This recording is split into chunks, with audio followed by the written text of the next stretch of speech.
All right, everyone, I want to thank our sponsor today, Organifi. You know, we talk a lot on this podcast about healing and the healing journey. Well, an integral part of that are the foods and the drinks that we consume. I know you know this.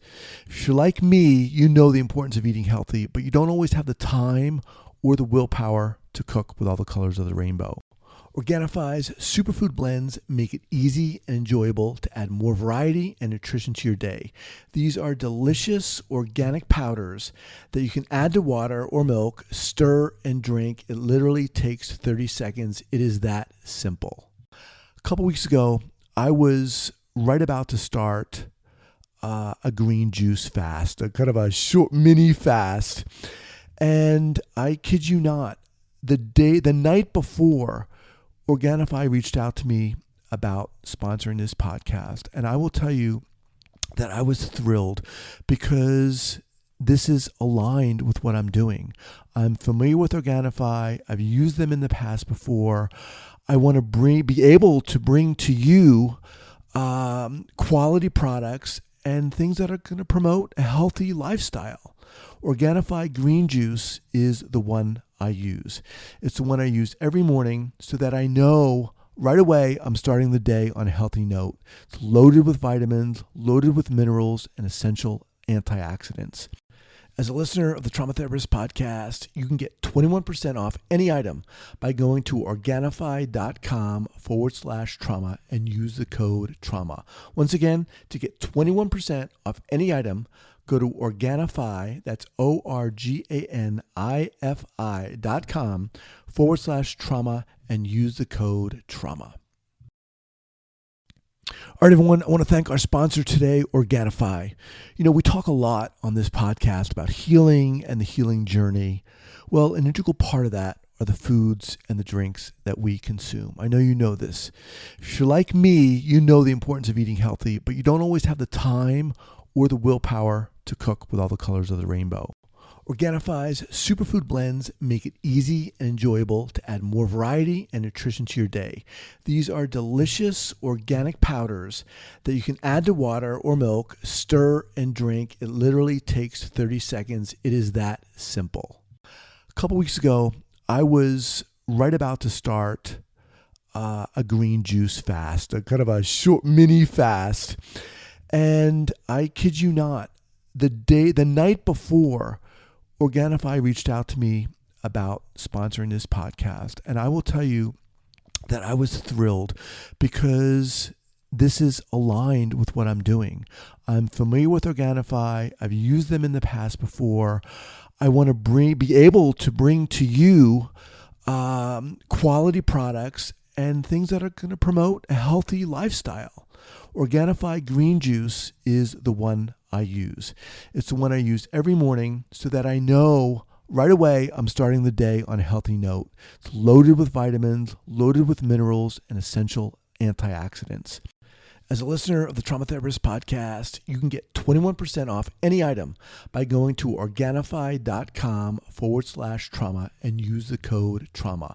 Once again, to get 21% off any item, go to Organifi, that's Organifi.com/trauma and use the code TRAUMA.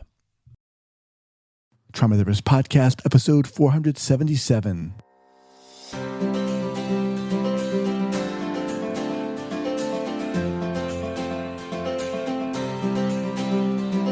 All right, guys, welcome to the Trauma Therapist Podcast. My name is Guy McPherson. My mission is to raise awareness of trauma and to support new trauma therapists just starting out on their trauma-informed journey. I do that through this podcast and my membership community, Trauma Therapist 2.0.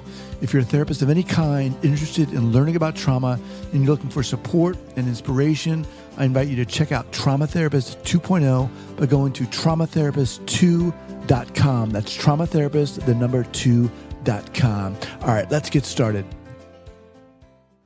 This episode is sponsored by Somatic Experiencing. Trauma may be a fact of life, but it doesn't have to be a life sentence. Somatic Experiencing is a psychobiological method of addressing clients' physical and emotional trauma conditions and helps to give voice to their experiences without a need for them to retell their story. SE focuses on regulation of the nervous system and offers the opportunity to engage, complete, and resolve the body's instinctual responses to traumatic experiences. For more information regarding somatic experiencing and the SE professional training program, the Trauma Therapist podcast listeners can visit traumahealing.org/TTP. That's traumahealing.org/TTP. All right, guys, welcome back to the Trauma Therapist podcast. I'm very excited to have my guest today, Jen Warner. Jen, welcome. Thank you. All right. I'm really happy to be here. Awesome. So Jen Warner is a Washington, Oregon, and New York State licensed clinical social worker and psychotherapist with advanced training and certification in trauma-informed care and the treatment of trauma, as well as holistic health and nutrition. She currently specializes in working with individuals living with traumatic stress related to acute, chronic, and terminal illness and pain conditions, and is committed to growing understanding of chronic illness as a trauma and the need for implementing trauma-informed care within organizations that serve this population and their caregivers. Mm-hmm. A lot. Awesome. Well, once again, welcome. Share with our listeners, before we get going here, where you're from originally and then where you are currently, and then we'll dive in. Okay. I'm actually from New York City originally, and I'm now living in Seattle after living in Portland, Oregon for a couple of years. So we're really, it's really a bit hard because Seattle, of course, is ground zero for coronavirus, or it was, and now New York City is dramatically impacted. So right. It's definitely in my heart and mind right now. How are you doing personally? Okay. Yeah. I mean, it's interesting having this as my specialty because it's certainly, I'm seeing trauma and traumatization on a global scale, certainly in my practice. I mean, my clients have their own trauma histories, and then all of them are living with some form of, or the majority of them are living with acute and chronic, and as I said, terminal illness. And so having a pandemic is, you can imagine, triggering at best and traumatizing at worst. Right. Well, all right. So let's kind of start here. I'm just constantly amazed by people like yourself who do this work, who get in. How do you get into this work? And that's really what this podcast is about. Mm-hmm. So let's start with that. How did you get into this field? That's a really great question. I was actually a documentary television producer for 10 years. And the focal point of my work was I was really interested in and did a lot of work on documentaries on violent crime. And my father was district attorney in the Bronx for 30 plus years. So that was already sort of in my blood. He worked on some really high profile cases. And when I got into that work, making documentaries on that and working for some television networks, I really found that I was most interested in working and hearing the stories of both the families, the survivors, the perpetrators. I mean, I had the opportunity to speak to so many different people. Mm-hmm. But the problem with media and the problem with television is that there's always an agenda. And I realized that I really wanted to hear the stories, do the work, be with the people, but I didn't want to have to subscribe to the agenda that network TV requires. When you say there was always an agenda, what do you mean? Do you mean that the TVs, for example, always create an agenda, or there's an underlying agenda? There has to be an agenda. What do you mean? Yeah, I mean, there's a story that needs to be told. We have to keep viewers interested. And so how do we tell a story, even if it's about a high-profile crime, that's going to keep people interested? And at the time that I was doing that work, it was in the 90s and the very early 2000s. We had a very, very different understanding about trauma. Actually, we were poorly or unbelievably ill-informed about trauma. And so that the way that we were telling stories was just not trauma-informed at all. Let's put it that way. Mm-hmm. And I think that the deciding moment for me, I had a couple of deciding moments about the fact that I knew I wanted to go into social work anyway, but it took me a number of years to finally do that. And, I worked on a very, very high-profile case on domestic violence, and with a woman who was Well, with Hedda Nussbaum, that was a high-profile case in New York City. It was the first case that really got media attention on white-collar domestic violence. And I worked closely with Hedda and closely with her lawyer, and they shared photos and stories with me that they hadn't told anybody else. And then we made the show, and the network wanted it presented in a certain way. Mm-hmm. And that was not. It was not a trauma-informed way, and it was not the way that I wanted to tell the story. And that happened a couple of times. And the show broadcast, and I got this letter from Hedda and her lawyer saying, we were really disappointed in how the story was told. And it broke my heart. Yeah. It really broke my heart, because I knew they were right. They were absolutely right. And so I had a couple of situations like that happen over the years working in television. And I just decided, this is not for me. This is not how I want to do the work. And, I'm still very closely connected. I have very close friends. My spouse is still involved in television and media, but I just couldn't do it. I knew my heart was in something else, and that was actually doing direct service work. So when you said initially that, your dad was a DA in the Bronx for 30 years and you found yourself, kind of into violent crime in a sense. What was it about that, and what was it about you that you felt allowed you to do that? Such a great question, and I'm not even sure I have a great answer. My father was so committed to the work that he was doing, and he never gave us the details, but I could see how much it impacted him. And he really believed in what he was doing, and he believed in the people that he was advocating for. And I remember hearing that and seeing that and thinking, God, I want to do that. I don't want to be a lawyer, but I know that there's got to be some way for me to do this.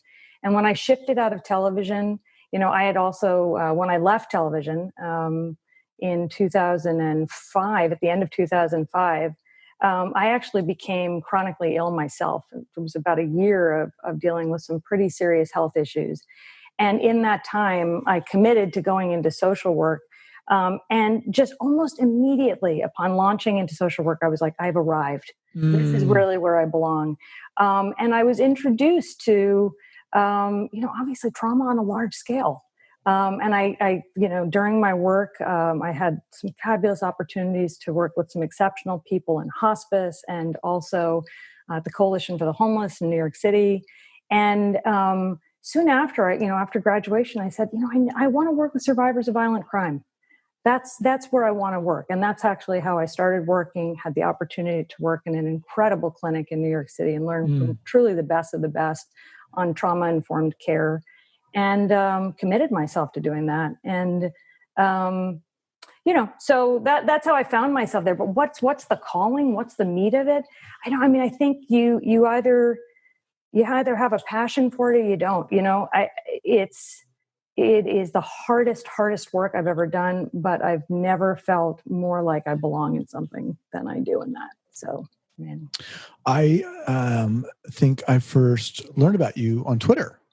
Oh, yeah. And you have a presence there, and you have a really strong presence there in the sense that, I was becoming aware of your work there, if you will, and you can tell that you feel passionately about helping individuals. And that is what drew me to you in a sense. So you get into social work, you have this great experience. How do things evolve such that you're doing this work on this scale? Well, again, I had, right before starting social work school, I had been diagnosed with some chronic health conditions, a couple of which were quite serious. And so I was having to manage my own health and be in this world. And so I worked with Safe Horizon and the Safe Horizon Counseling Center in New York City, and that's where I really learned how to do the work. But the evolution of that, the clients I had the tremendous privilege of working with. It was funny because it was during that time that I realized how much trauma impacts the body. impacts health and wellness. And in working with the clients there, I became acutely aware of my own body, my own health, what was happening in my own body, and also what was happening for them too. And so that, as we talk more, I mean, that's how it later evolved into the work that I am currently doing. But, after working with Safe Horizon, or while working at Safe Horizon, I also started working. I was the crime victim social worker at Lincoln Hospital in the Bronx, which is the largest public hospital in New York City. So it was myself and an incredible supervisor, and we were doing the crime victim work. Wow. So we worked for the Office of Victim Services, and my supervisor was also one of the hospital social workers there. But I have to say, I mean, and you can tell me how many specifics you want, but I mean, it was just my head is full of stories. I mean, I'm a storyteller by heart and by nature, but it's almost like where to begin. The people that I met, the things that I saw, the experiences that I had in that work, and it just grew the passion. Because what I learned more than anything was you have to listen. You really have to actively listen. You need to shut your mouth and listen to what people have to say, and also be with them in their embodied experience. And that means being attuned to all sorts of cues, not just what they say, but also what's happening for their bodies, in their body language, how they're communicating things to you. I mean, I could tell you plenty of stories, but well, yeah, let's, I mean, not to sensationalize this, but this is what this is about. So if you would share a story that, you would maybe illustrate what it means to what you mean by saying to listen more than what they have to say, and to watch people's bodies and so forth. Well, I think the story that comes to mind was when I was working in the Bronx at Lincoln. I was sent upstairs. I used to have to go downstairs to the emergency room or up to the various medical floors or to the ICU, anywhere there was a crime victim. And, I'd be sent. I'd get the call and they'd be like, okay, Jen, you got to go up there and see what's going on. And here I am. I'm a nice middle-aged white lady. I mean, I look the way that I do, right? And I'm very aware of that.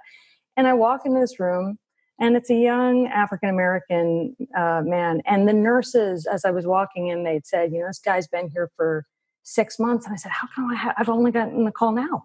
And they were like, well, he didn't want services. And, he's really aggressive and he throws things at us and he doesn't want to talk to anybody. Good luck, good luck. And there was all this signage all over his door and a police officer standing outside the door. And it was just like, man, this is not how we do, And so I walk in and I introduce myself, and I probably can't curse on here, but he told me where to go. You know what I mean? Where he was like, get out of here. Just, what are you doing here?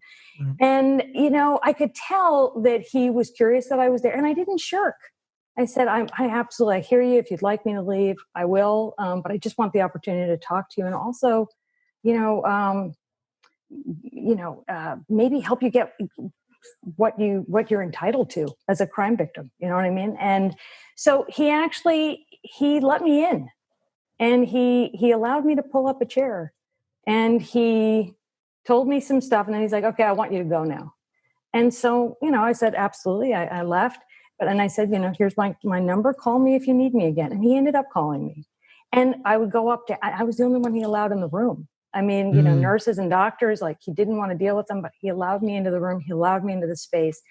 And mostly I got to listen, and I had the privilege of listening and hearing his story. And, as when I first arrived, his arms were crossed and he, pushed his tray away from me. And then the more we visited, and when he actually was eventually discharged, it took quite a long time because he had experienced some horrible violence. And when he was finally discharged, he would come see me in my office. And we developed a rapport. And he actually, he went from crossed arms and leaning back to sitting forward and telling me to pull a chair up a little bit closer and showing me things that he had made and drawings that he had made. And we visited, and, he had some other health issues as well. And I got to meet his mom. He brought his mom to meet me one day.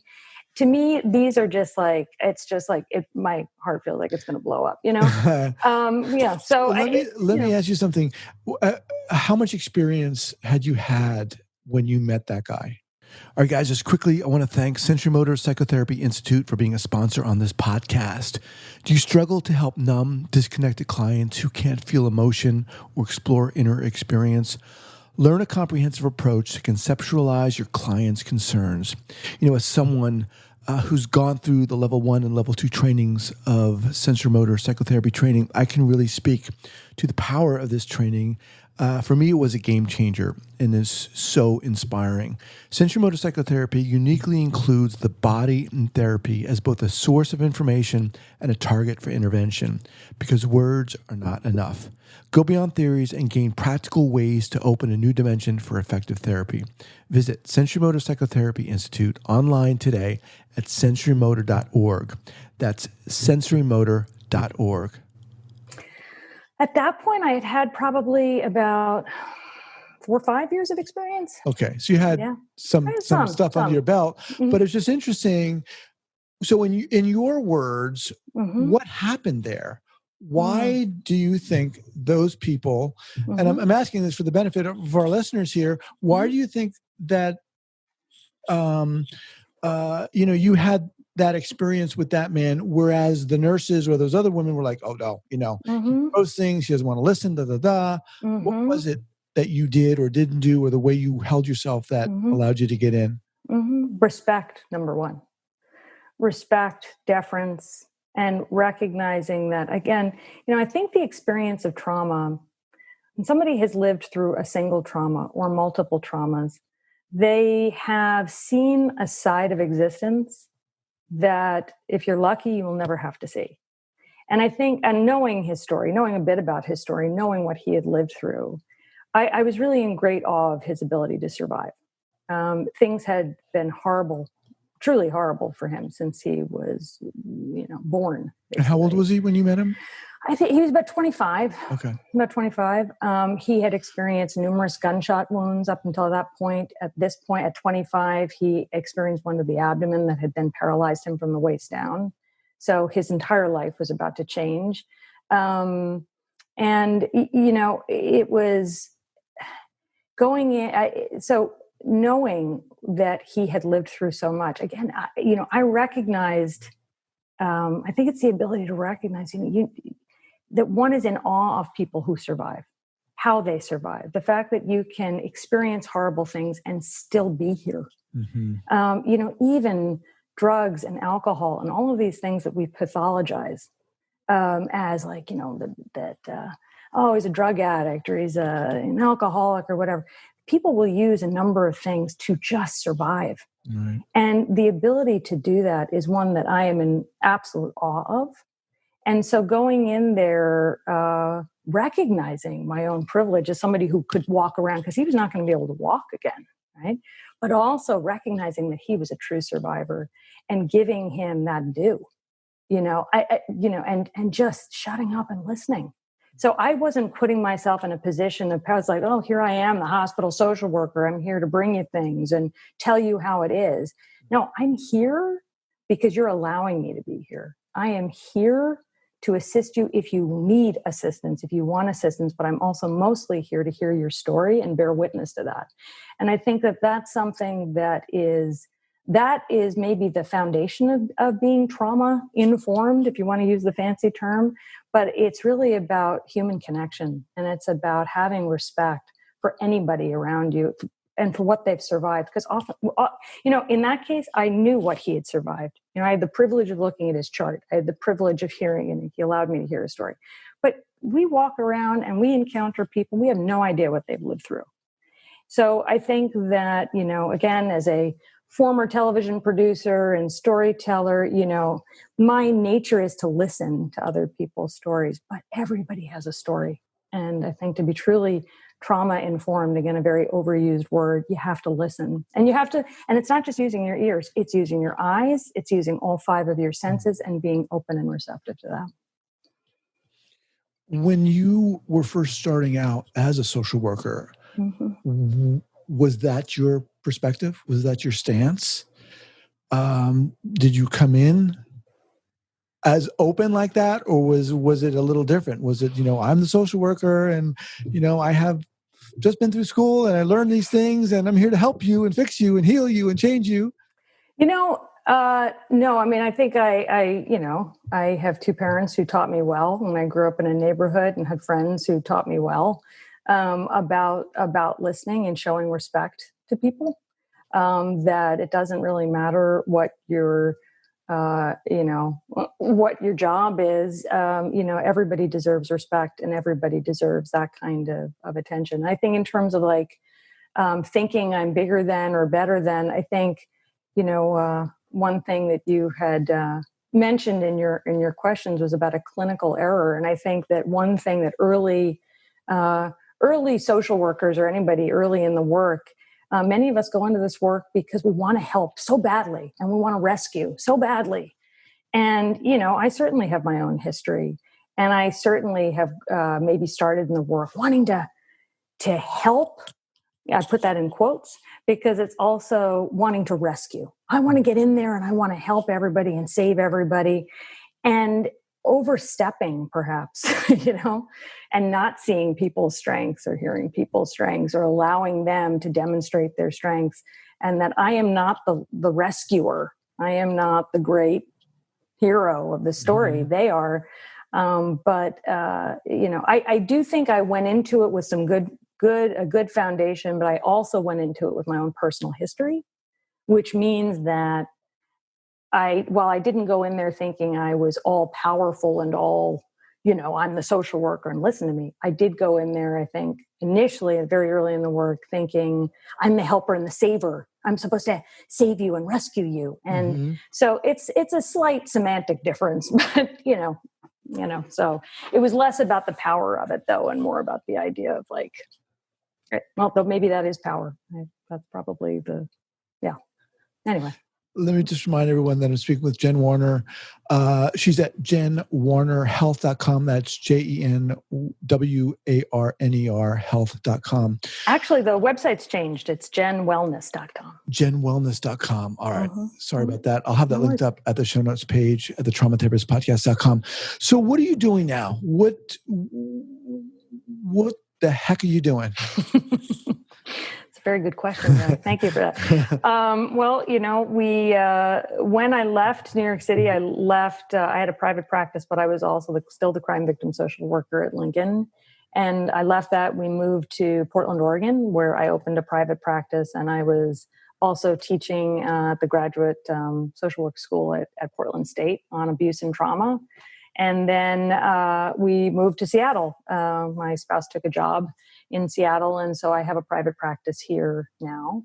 And my focus has evolved into working with people who are living, again, largely with acute and chronic and terminal illness, many of whom also have complex trauma histories.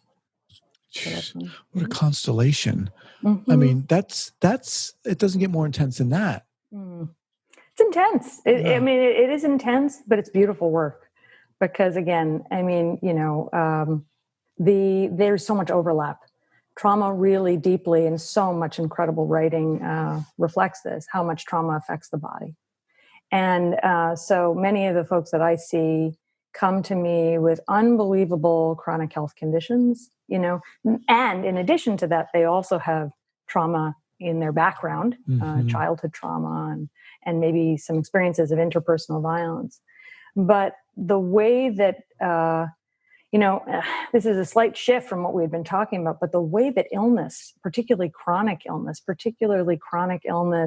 that requires watchful waiting. Again, I'm going to put that in quotes, watchful waiting, which is a nice medical term that doctors use, or, diagnoses with unusual names, or things that people haven't heard of, that require almost ultra marathoner strength to deal with on a daily basis.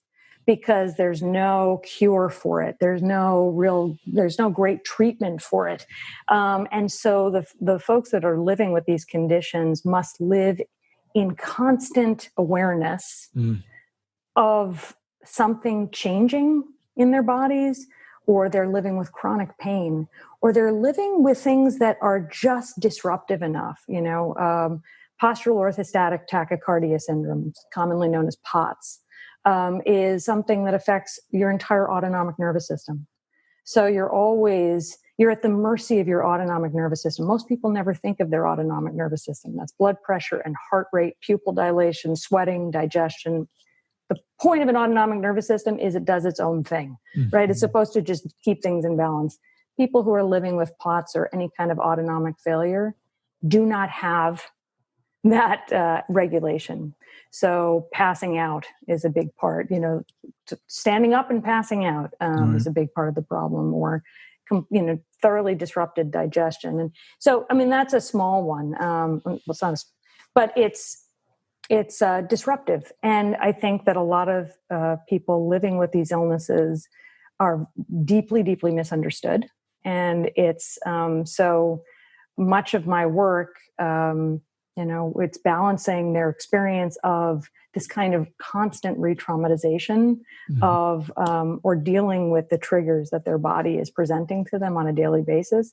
And when we think about trauma treatment, we think about finding safety in the body and finding safety in your own skin and coming home to your body. But when your body doesn't feel safe, how do you do that?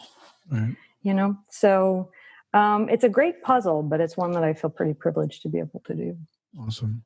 So as we kind of wind down here, you've had, you've been teaching this work. What would you say to the therapists out there, the newer therapists out there who are just maybe becoming trauma informed, if you will? What would you say to them, or how would you guide them for people who want to do this work, maybe don't have the confidence or scared that they're going to, re-traumatize someone else or get triggered themselves? That's a great question. And I'd say that listen, actively listen, and remember that you're talking to another human being. And ask questions first before you want to deliver tools and give help again and give all this stuff. Ask somebody what they need. And maybe they don't exactly know what they need, but then it's checking in with them and asking them about what their strengths are. What are they good at? Really taking yourself out of this us and them role and relating to people as people. But we all are. And I think that there's, right now in the midst of a pandemic, and we're experiencing social distancing, and we're not able to connect with people. I think a lot of folks are recognizing how important human connection is. There's so many ways to connect. And first and foremost, is asking somebody, how are you? How are you? How's your body? How are you feeling today? How are you doing? And that's, I think if nothing else, it's humbling yourself before other people's humanity is it's a gift. So don't be scared, be human. They are being human at the same time. So what would you recommend in terms of a go-to book, whether trauma related or not, or? Well, trauma and recovery, is a great, it's probably the primer. And then Trauma in the Body, Pat Ogden's Trauma in the Body is one of my all-time favorites. Okay. So those two definitely. Awesome. We'll have those linked up. All right, Jen. So what's the best way for people to get in contact with you? Well, there's my website, which is jenwellness.com, and then email. Okay. Awesome. Well, it's been a pleasure, and it's been a while. You've been on my radar for a long time, and it's been awesome to have you on here. Yeah, and thank you for the wonderful work you're doing, Guy. It's tremendous. Your show's great. I love it. I appreciate that. Yeah, all right, take care. Thank you so much. Okay, bye. Once again, thank you to Somatic Experiencing for sponsoring this podcast. Somatic Experiencing Trauma Institute is a 501c3 nonprofit dedicated to resolving trauma worldwide by providing professional training and education in somatic experiencing. It was founded by Dr. Peter Levine, author of the bestseller Waking the Tiger, who developed somatic experiencing based on explorations of how animals deal with threat, nervous system overwhelm, and traumatic experiences on a daily basis. Learn more about somatic experiencing and the SE Professional Training Program at traumahealing.org/TTP. That's traumahealing.org/TTP.